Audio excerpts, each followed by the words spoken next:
Ben ritrovati, eccoci pronti per questa nuova edizione del nostro TG. Tante le notizie, ma cominciamo dai titoli.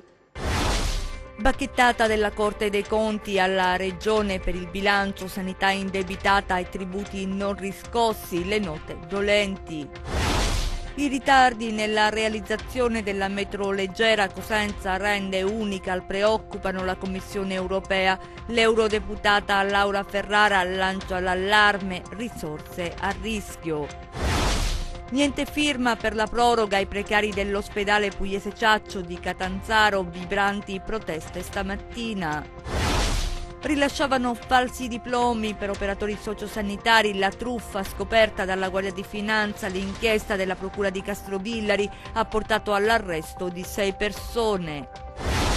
Droga davanti le scuole a Crotone, utilizzati anche minorenni nelle operazioni di spaccio. I carabinieri hanno arrestato 13 persone, gli indagati sono complessivamente 57. Agghiacciante la confessione fornita al magistrato dall'uomo che sabato scorso a Lamezia ha ucciso per gelosia. Ancora un furto con il metodo della spaccata a Cosenza, preso di mira un bar in via Popilia, il bottino è di qualche migliaia di euro. Ancora ben ritrovati dalla redazione del TG10. In primo piano la decisione della Corte dei Conti che bacchetta la Regione sul bilancio, sanità indebitata e tributi non riscossi, i punti dolenti particolari nel nostro servizio. Il buco nero della sanità, l'incapacità di esigere i crediti e il ritardo nei pagamenti. Nulla di nuovo, purtroppo, dalla sezione di controllo della Corte dei Conti nel giudizio di parifica del rendiconto generale della Regione Calabria per il 2018. La Corte evidenzia una difficoltà della riscossione delle entrate tributarie ed extratributarie che nel tempo ha determinato la formazione di ingenti residui attivi, cioè crediti non riscossi, che oggi risultano spesso non più esigibili. Ciò ha come conseguenza la riduzione della liquidità di cassa e impedisce di far fronte ai pagamenti, generando ingenti costi. La Regione vanta crediti per il servizio del conferimento dei rifiuti per circa 47 milioni verso i comuni in dissesto. I crediti per fornitura idropotabile, sempre verso i comuni in dissesto, sono pari a circa 64 milioni, tutte risorse di incerto recupero nella loro integralità. Per quanto riguarda la spesa sanitaria, secondo la sezione di controllo della Corte dei Conti, nel 2018 si registrano impegni per 3,771 miliardi, che hanno assorbito oltre il 78% delle risorse, come risulta dai verbali pubblicati dal tavolo tecnico e dal comitato LEA, e il ripiano del disavanzo pregresso non è funzionale. Infatti, a fine 2018, la Regione Calabria presenta un disavanzo di 213 milioni, fissato a 105,9 milioni dopo il conferimento delle coperture. Il dato spaventoso è che i debiti nei confronti dei fornitori superano il miliardo di euro. Le conseguenze in termini di interessi passivi sono immaginabili. Sulla gestione dei fondi comunitari da parte della Regione Calabria, la Corte evidenzia che le spese supportate dal POR Calabria 2014-2020 sembrano tenere un ritmo serrato a livello complessivo. Il programma registra impegni per oltre 800 milioni e pagamenti per 461, ma restano criticità circa la realizzazione di progetti già contemplati dal POR 2007-2013. I ritardi nella realizzazione della metro leggera Cosenza-Rende Università preoccupa la Commissione europea, lo fa sapere, lo rende noto l'eurodeputata dei 5 Stelle Laura Ferrara, che aggiunge i fondi sono a rischio. Vediamo. La metro Cosenza-Rende Università preoccupa la Commissione europea. Il finanziamento di circa 156 milioni di euro per la realizzazione dell'opera sarebbe a rischio, a renderlo noto l'europarlamentare Laura Ferrara, che aveva inoltrato una interrogazione alla stessa Commissione europea, ricevendo una risposta chiara e poco rassicurante. Ci sono ancora i tempi, avverte l'esponente pentastellata, affinché la Regione Calabria possa dirottare le risorse destinate al progetto della metro verso altre azioni. Nella programmazione 2014-2020 il progetto della metropolitana leggera non ha ancora generato alcuna spesa certificata alla Commissione europea e il progetto definitivo non è stato nemmeno approvato.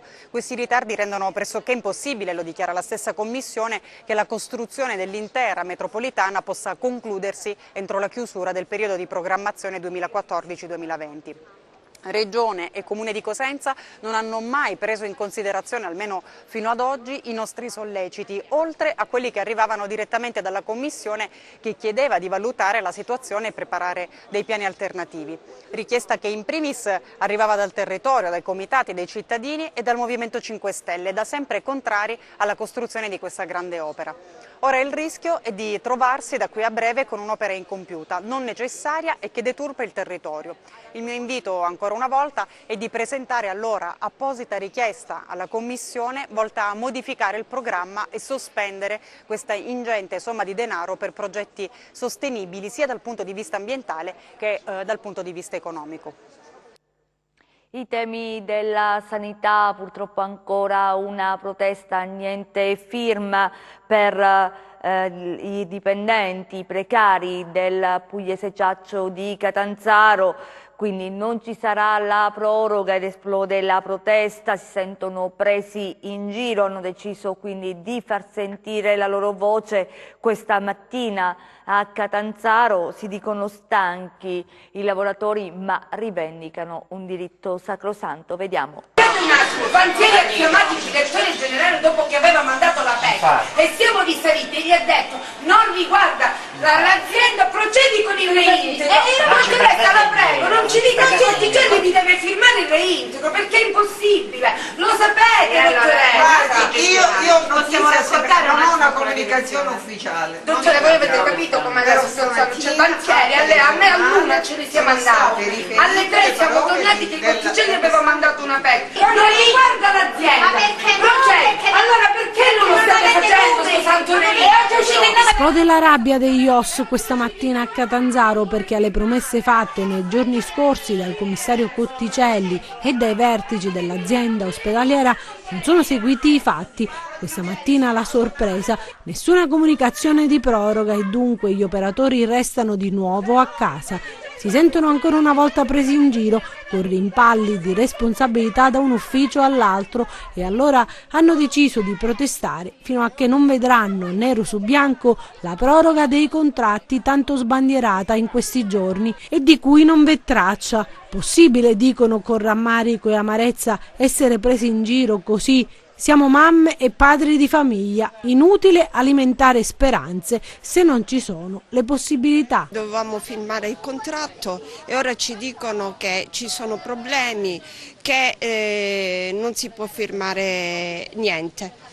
Niente, non lo so, non so i veri motivi che ora siamo stati persone molto civili per 2 mesi, ora ognuno ha famiglia. E mi rivolgo a tutti i cittadini e a tutti i membri e a tutta l'amministrazione perché non si può prendere in giro la gente, è la dignità nostra messa veramente sotto i piedi dopo tanto tempo che abbiamo servito l'ospedale pugliese e dopo tanto tempo che stiamo lottando ancora per avere 2 mesi miserabili di lavoro, in attesa di stabilità. Ritorniamo ad occuparci della Biblioteca Civica di Cosenza, precisando che il furto di cui vi abbiamo parlato ieri di 120 opere antiche rare risale ai primi anni del 2000 e che oggi negli enti di cultura è in corso un percorso di valorizzazione con la realizzazione di eventi e mostre. Resta il problema però degli stipendi non pagati ai dipendenti, i quali continuano con puntualità ad erogare il servizio. La cronaca: rilasciavano falsi diplomi per operatori sociosanitari, la truffa scoperta dalla Guardia di Finanza. L'inchiesta è della Procura della città del Pollino, la Procura di Castrovillari, che ha portato all'arresto di 6 persone. Vediamo. Avrebbero organizzato numerosi finti corsi di operatore sociosanitario e operatore sociosanitario con formazione complementare. 6 persone devono rispondere di associazione per delinquere finalizzata alla commissione dei reati di truffa e falso nell'operazione scoperta dai carabinieri del gruppo tutela della salute di Napoli, che hanno dato esecuzione ad un'ordinanza di custodia cautelare in carcere emessa dal GIP del Tribunale di Castrovillari su richiesta della locale Procura della Repubblica. Un'attività molto vasta, molto articolata sul territorio non solo calabrese ma anche in Campania. Le indagini svolte dal NAS Carabinieri di Cosenza sono state coordinate dal procuratore capo della Repubblica di Castrovillari Eugenio Facciolla e dal sostituto procuratore Antonino Iannotta. Questa è una prima fase, ci sarà sicuramente una fase ulteriore che è quella che stiamo anche seguendo stamattina con circa 250-300 sequestri un po' in giro per l'Italia di tutti questi certificati che sono stati rilasciati. Titoli di studio ottenuti illegalmente e 600.000 euro provento, stando sempre all'accusa, delle quote di iscrizione versate dai corsisti. È in atto anche un sequestro, stiamo cercando di bloccare le somme di denaro che queste scuole avevano illecitamente accumulato attraverso la partecipazione dei corsisti. Ogni corsista pagava 2.000-2.500 euro per partecipare e quindi evidentemente questo ha generato un bel guadagno illecito per queste persone. La scuola calabrese era una scuola non scuola perché non era accreditata, non aveva alcun titolo di accreditamento con la Regione Calabria. E invece la scuola campana non faceva altro che inserire gli allievi calabresi nei loro elenchi, facendo figurare fittiziamente che erano state svolte 1000 ore di lezione teorica e 450 ore di tirocinio pratico presso istituti privati, cliniche campane. Una truffa che in un caso avrebbe anche generato un suicidio messo in atto da un corsista che, una volta compreso di essere stato truffato, trovandosi in uno stato di disoccupazione e dopo aver speso le oltre 2.000 euro per partecipare ad un corso praticamente inutile, si è tolto la vita. Questo è un fatto nel quale ci siamo imbattuti nel corso delle indagini, quindi non è un'attività che abbiamo documentato proprio direttamente nel corso dell'attività di indagine. Il suicidio è avvenuto prima. 13 arresti, 57 indagati è il bilancio dell'operazione dei Carabinieri di Crotone, coordinati dalla Direzione Distrettuale Antimafia di Catanzaro, che ha consentito di sgominare un'organizzazione criminale che operava nel quartiere Rom di Acquabona, dedita allo spaccio di droga, utilizzati anche dai minorenni per questa attività. Vediamo. La droga veniva spacciata davanti alle scuole di Crotone e nell'attività venivano utilizzati anche dei minori, uno dei quali è arrestato in flagranza di reato. I carabinieri hanno smantellato un'organizzazione criminale che operava nel quartiere Acquabona, dove risiede la comunità rom crotonese e che aveva legami con i clan di Catanzaro e del Reggino. Il blitz è scattato alle prime luci dell'alba e ha portato a 13 arresti, 10 in carcere e 3 domiciliari, 57 in tutto gli indagati, scoperto anche il libro mastro dove venivano annotate tutte le attività di entrata e uscita del commercio della droga. L'operazione, denominata Acquamala, ha interessato anche i territori di Cosenza, Reggio Calabria, Catanzaro e Bergamo. Come ha spiegato il procuratore Gratteri illustrando i dettagli dell'operazione, l''ndrangheta ha subappaltato il settore della vendita al dettaglio della droga. L''ndrangheta vende e si comporta esattamente come un'azienda, cioè vende la droga a chiunque gliela va a comprare. Una organizzazione che vende davanti alle scuole, compra 1 chilo e poi lo taglia da ogni 100 grammi, con 100 grammi mette 300 di mannite e fa 400 grammi di cocaina da strada, ad esempio. Poi il monito agli enti locali che, ha detto, dovrebbero fare di più per evitare quartieri ghetto. I rom si rifornivano dei clan della Piana. I rom ormai hanno un'organizzazione che è interprovinciale, nel senso che sempre gli stessi cognomi, avete notato, Abruzzese, Bevilacqua, che sono quelli che rinvenite a Catanzaro, a Cosenza,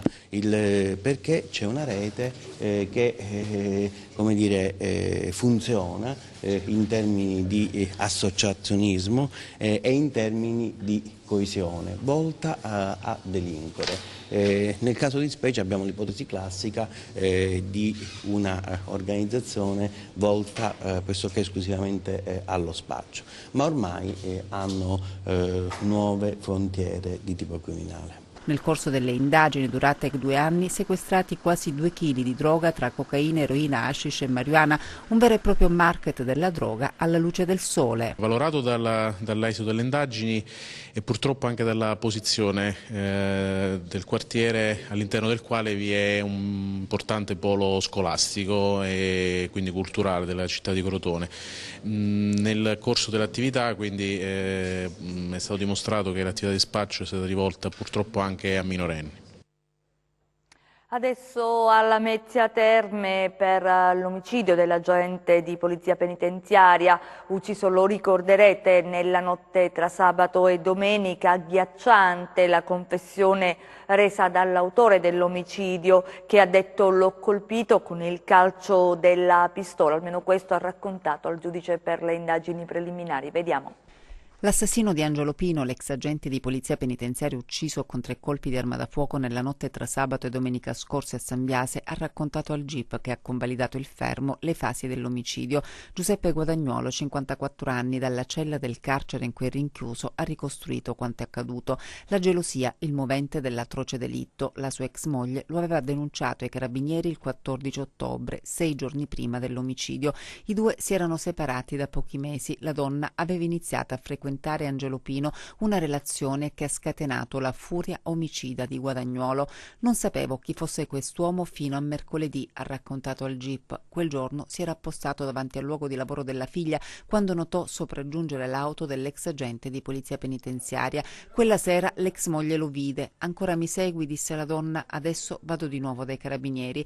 Ma 4 giorni dopo Guadagnuolo ha deciso di eliminare quello che riteneva essere il suo rivale in amore. Agghiacciante il racconto della serata di sabato. Armato, ha dato la caccia all'ex moglie e a Pino, prima a Falerna, poi a Gizzeria. Infine, tornando alla Lamezia, ha visto l'auto della sua ex parcheggiata nei pressi della caserma dei carabinieri di San Biase. Si è appostato, poi, quando ha visto la moglie scendere dall'auto della vittima, ha seguito Angelo Pino. Gli ha sbarrato la strada con la macchina, costringendola a fermarsi, quindi si è avvicinato alla portiera.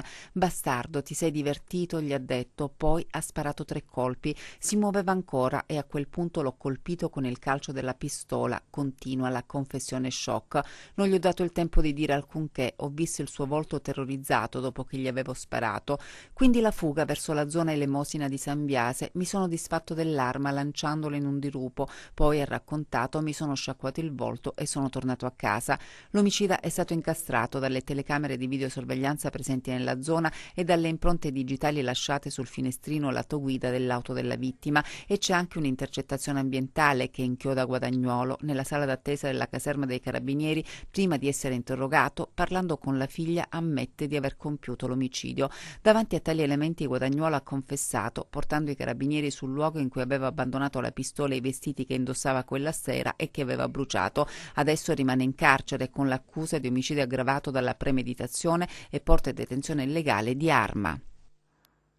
Ancora un furto con il metodo della spaccata a Cosenza, preso di mira un bar di via Popilia. Il bottino è di qualche migliaio di euro. Vediamo.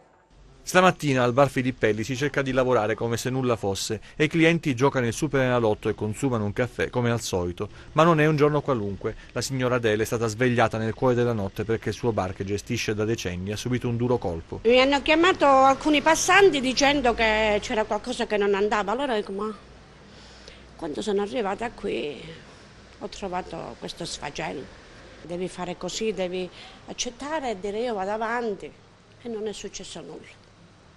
La tecnica della spaccata, utilizzata sempre più spesso, ha fatto un'altra vittima, come 7 giorni fa in un bar di Contrada Cutura e qui, nella zona di Via Pupiglia, il 10 settembre scorso, quando è stato preso di mira un tabacchino. Siamo a 2 passi dal comando della Polstrada, eppure 2 anni fa altri malviventi asportarono il bancomat dell'ufficio postale utilizzando un grosso mezzo meccanico. Questa volta, a far gola alla banda, le slot machine e una macchinetta cambiasoldi. Solo una slot è rimasta al proprio posto. I ladri sono andati via subito dopo aver caricato la refurtiva sul mezzo utilizzato per sfondare la sala cinesca e gli infissi. Forse un grosso SUV modificato e rinforzato. Il locale non è munito di telecamere, ma nella zona ce ne sono diverse. Dunque le immagini potrebbero aiutare gli inquirenti a risalire agli autori del furto, che non è il primo nel locale della donna. È successo molti anni fa di nuovo con un'altra metodologia, in un altro modo, comunque succede. Sempre per le slot. altro non è.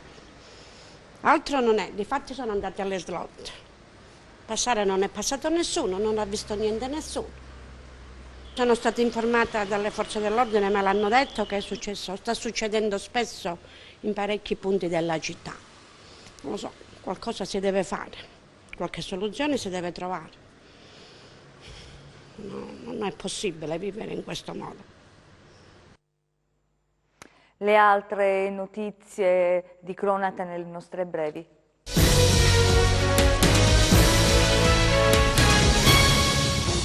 La polizia di Milano ha sequestrato beni per 3 milioni di euro a un membro della cosca Morabito Palamara Bruzzanti, egemone nell'area ionica della provincia di Reggio Calabria.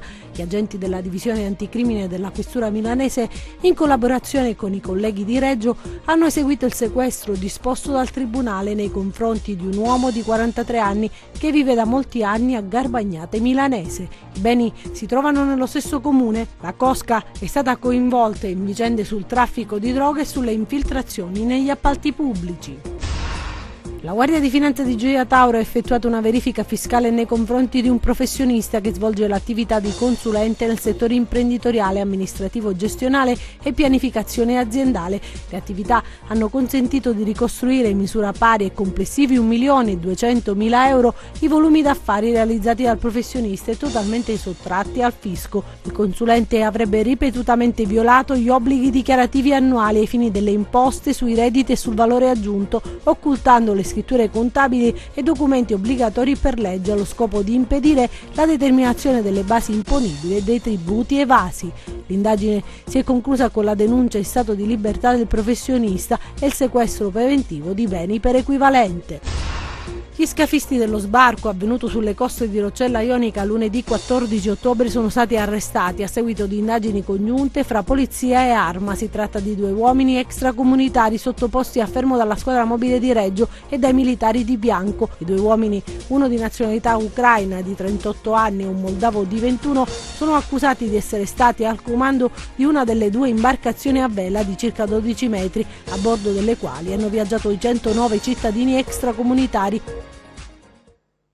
Una nube di fumo nero nel pomeriggio a Corigliano Rossano, l'incendio scoppiato all'interno del sito della Ecoros, l'azienda che gestisce la raccolta di rifiuti, la raccolta differenziata in città. Il fuoco ha interessato dei grossi cumuli di rifiuti. Sul posto i vigili del fuoco che hanno spento il rogo e le forze dell'ordine.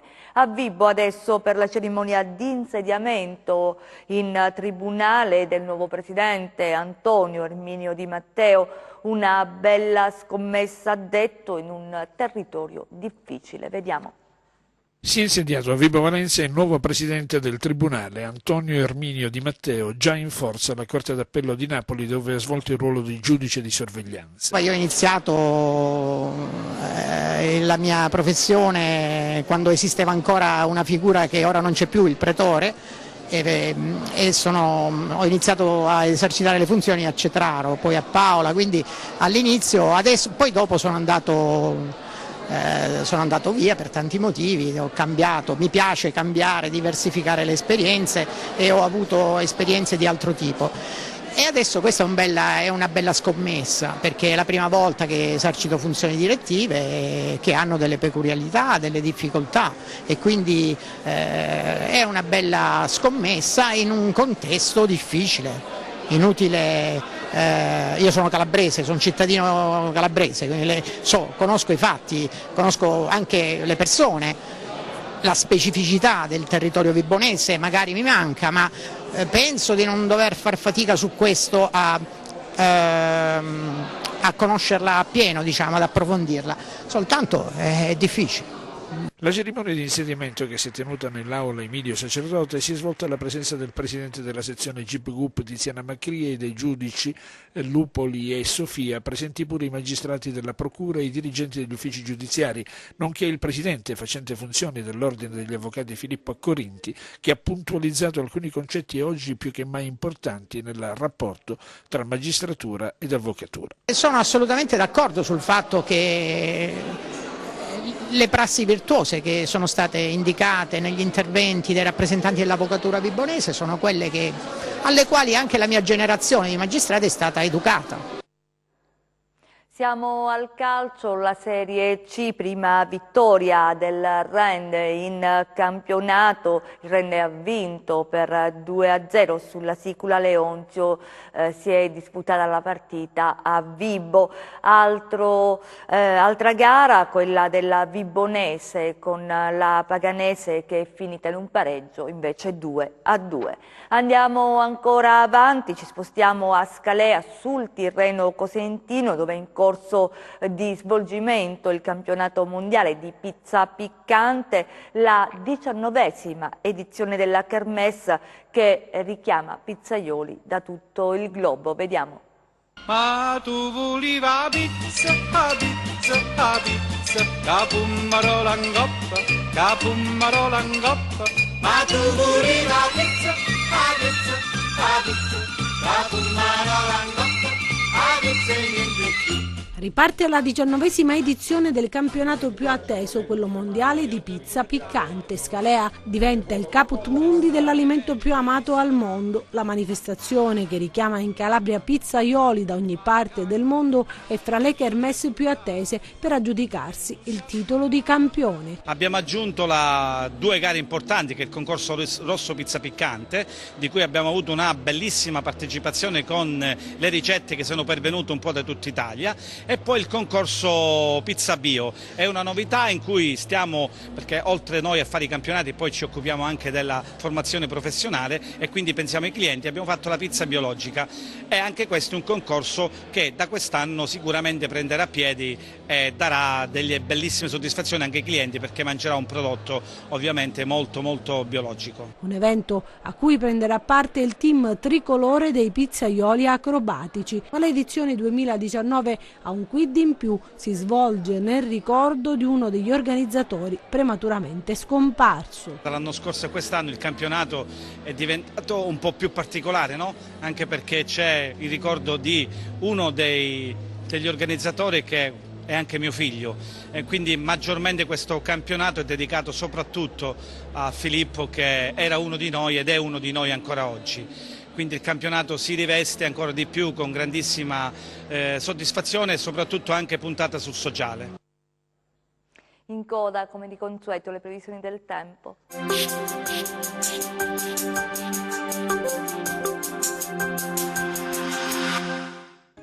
Primi segnali di cedimento del bel tempo. La goccia fredda in quota, che sta distribuendo forti piogge sul nord-ovest dell'Italia e sulle nazioni bagnate dal Mediterraneo occidentale, tende a spostarsi tra il canale di Sardegna e quello di Sicilia, coinvolgendo le isole maggiori e probabilmente in parte anche la Calabria da venerdì.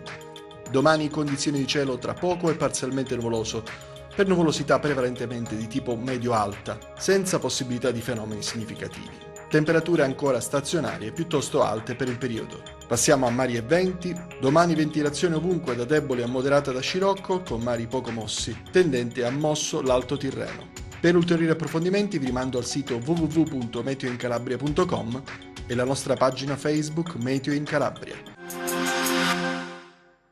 È tutto, ci fermiamo qui, grazie per essere stati con noi, grazie in regia a Michele Cava, in messa in onda Giuseppe Costanzo, noi vi auguriamo un buon proseguimento.